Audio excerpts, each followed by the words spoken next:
Noong mga araw na iyon, sinabi ni Josue sa mga tao, "Kayo naman ngayon, sambahin ninyo ang Panginoon at paglingkuran ninyo siya ng tapat.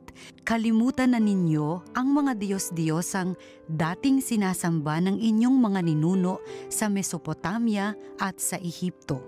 Ang Panginoon lamang ang inyong paglingkuran, at kung ayaw ninyong maglingkod sa Panginoon, sabihin ninyo kung kanino kayo maglilingkod, sa Diyos-Diyosang sinamba ng inyong mga ninuno sa Mesopotamia o sa mga Diyos-Diyosan ng mga Amoreo na sinasamba dito sa lupaing inyong tinatahanan. Ngunit ako at ang aking angkan ay sa Panginoon lamang maglilingkod." Sumagot ang bayan, "Wala kaming balak na talikuran ang Panginoon at maglingkod sa mga Diyos-Diyosan. Ang Panginoon na aming Diyos ang siyang humango sa atin sa pagkaalipin sa Ehipto. Nasaksihan din namin ang mga kababalaghang ginawa niya upang tayo'y maingatan saan man tayo mapadako at mailigtas sa mga kaaway na ating nadaanan. Pagdating natin, pinalayas niya sa lupaing ito ang mga Amoreo, ang lahing nakatira dito, kaya't kami rin ay sa Panginoon maglilingkod, siya ang ating Diyos." Muling nangusap si Josue sa bayan, "Hindi kayo makapaglilingkod sa Panginoon sapagkat siya'y isang Diyos na banal at ayaw ng nahahating paglilingkod. Hindi niya ipinahihintulot ang inyong mga pagsuway at pagkakasala. Kapag tinalikuran ninyo siya at naglingkod kayo sa mga Diyos-Diyosan, mapopoot siya sa inyo at parurusahan niya kayo. Hindi niya panghihinayangang lipulin kayo sa kabila ng maraming pagpapalang ginawa na niya sa inyo." Sumagot ang mga tao, "Hindi po bale, basta sa Panginoon kami maglilingkod." Sinabi ni Josue, "Kayo na rin ang mga saksi na kayo ang nagpasyang maglingkod sa Panginoon." Sumagot naman sila, "Opo, saksi kami." Sinabi uli ni Josue, "Kung gayon, itapon ninyo ang mga Diyos-Diyosang iniingatan pa ninyo, manumpa kayo sa Panginoon, sa Diyos ng Israel." Sumagot uli ang mga tao, "Ang Panginoon ang aming Diyos, siya ang aming paglilingkuran. Susundin namin ang kanyang mga utos." Gumawa si Josue ng kasunduan para tuparin ng mga tao. Doon sa Siquem, kanyang binigyan sila ng mga batas at talituntunin. Isinulat ni Josue ang mga batas na ito sa aklat ng kautusan ng Diyos. Kumuha siya ng isang malaking bato, itinayo sa lilim ng puno ng roble sa banal na lugar ng Panginoon. At sinabi niya sa lahat, "Tingnan ninyo ang batong ito ang ating saksi. Narinig nito ang lahat ng sinabi sa atin ng Panginoon. Ito rin ang magiging saksi laban sa inyo kapag kayo'y tumalikod sa Diyos."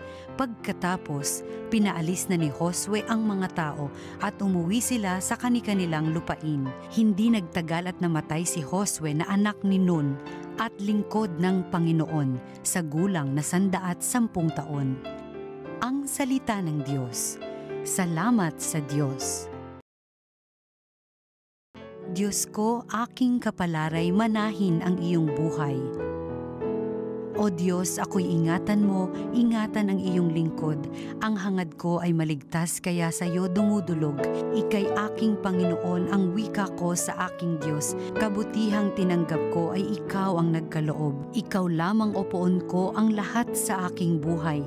Ako'y iyong tinutugon sa lahat kong kailangan. Diyos ko, aking kapalaray, manahin ang iyong buhay. Pinupuri ko ang poon na sa akin ay patnubay, kahit gabi diwa niya ang sa aki umaakay. Nababatid ko na siya'y kasama ko oras-oras, sa piling niya kailanmay hindi ako matitinag. Diyos ko, aking kapalaray, manahin ang iyong buhay. Ituro mo ang landas na buhay ang hahantungan, sa piling mo'y madarama ang lubos na kagalakan, ang tulong mo'y nagdudulot ng ligayang walang hanggan.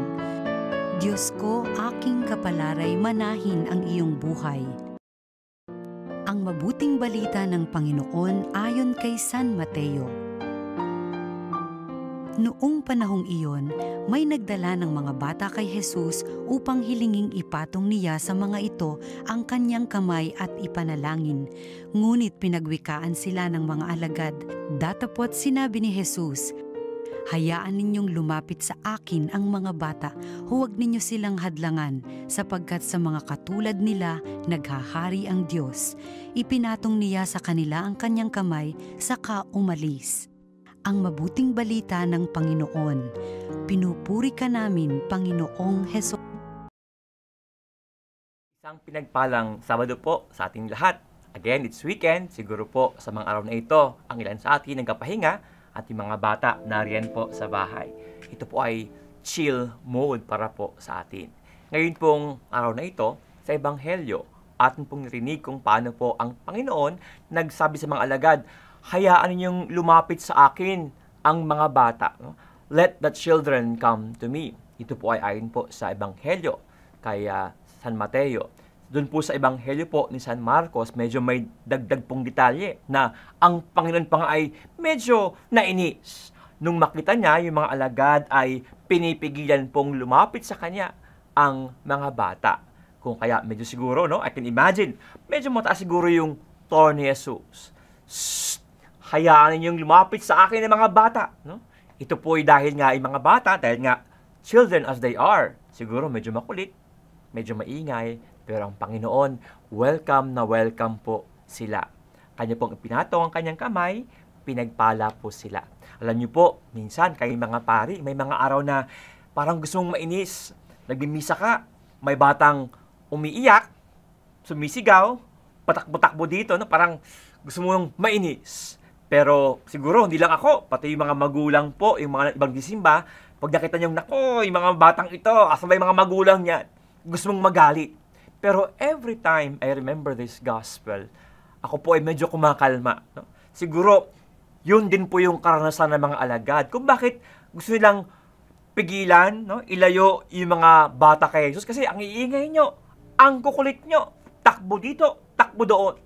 Pero ang Panginoon, siguro sa kabila ng ingay, kakulitan, ang sabi niya, hayaan ninyong lumapit sa akin ng mga bata. Naunawaan ko po, minsan may mga magulang naman talagang walang maiwan sa bahay. Kaya po, dadala sa simbahan. O kaya yung mga bata sa simbahan, nakita ng mga kapwa-bata po nila. Kaya ayun, yung simbahan parang naging playground. Pero po, alam po ng Diyos ito.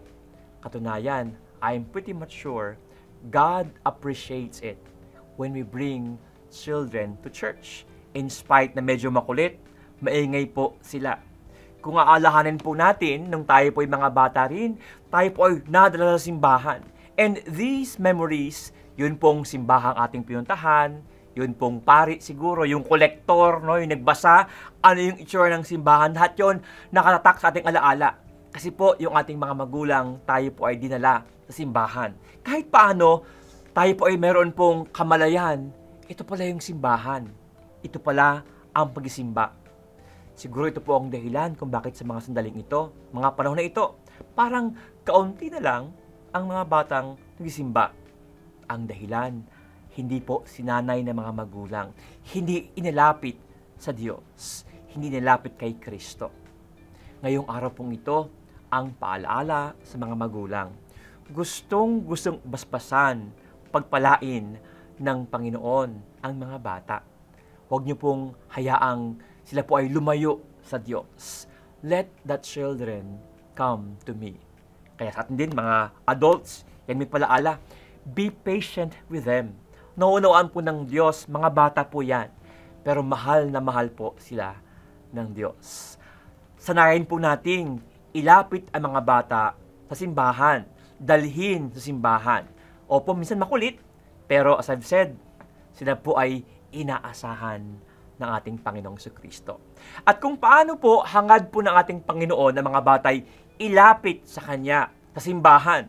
Ang ibig sabihin din yan, syempre, I don't think yung mga bata pagdala sa simbahan, iniwan nyo na. Hindi po ba? Pagdala sa simbahan, ibig sabihin kayo mismo nagsimba din. Kayo mismo ay lumalapit sa Diyos. When the Lord says, hayaan ninyong lumapit sa akin mga bata, ikaw din, lumapit ka sa akin. Ikaw, dalhin mo ang mga bata, ang anak mo, ang apo mo, ang pamangkin mo. Lumapit kayo sa akin. Pagpapalain ko kayo. Ngayon pong araw na ito, tayo pong lahat Nais po ng Diyos na ating maalala palagi, hangad niyang pagpalain po tayo. Hangad niya ang kanyang kamay ng pagbabasbas ay sumaating. Lumapit tayo sa Diyos. Nang sa gayon, tunay nga, tayo bilang mga anak niya, pagpapalain niya. Hayaan niyo pong manalangin tayong lahat na nawa tunay, tayo po ay magkaroon ng kamalayan at hangad na palaging makapagsimba at makalapit sa Diyos sa misa. Panginoon, nadalangin po namin na nawa kaming lahat, kung minsan mayroong katamaran sa aming puso na parang ayaw magsimba, huwag nawa namin makalimutan na hangad mong pagpalain kami tuwing linggo, sa tuwing nagsisimba po kami. At Panginoon, sa mga tao pong hindi makapagsimba dahil sa anuman pong kadahilanan, maaaring karamdaman o dahil nasa malayong lugar sila, nawa po sila rin ay pagpalain po ninyo at bigyan ng pagkakataon na sana makalapit din sa inyo sa banal na Eucharistia, sa banal na misa. Nawa Panginoon, ang mga bata ay inyo rin pong pagpalain palagi, ilayo sa anumang panganib, anumang sakit. Iyo pong ipatong ang inyong kamay sa kanila. Nang sa gayon, makatanggap sila ng iyong nag-uumapaw na biyaya. Ang lahat ng ito ay aming dalangin sa iyong ngalan, ikaw na nagahari at namabuhay, magpasawalang hanggan. Amen. At nawa pagpalain kayong lahat ng makapangyarihang Diyos, Ama, Anak, at Espiritu Santo. Isang pinagpalang Sabado po sa ating lahat.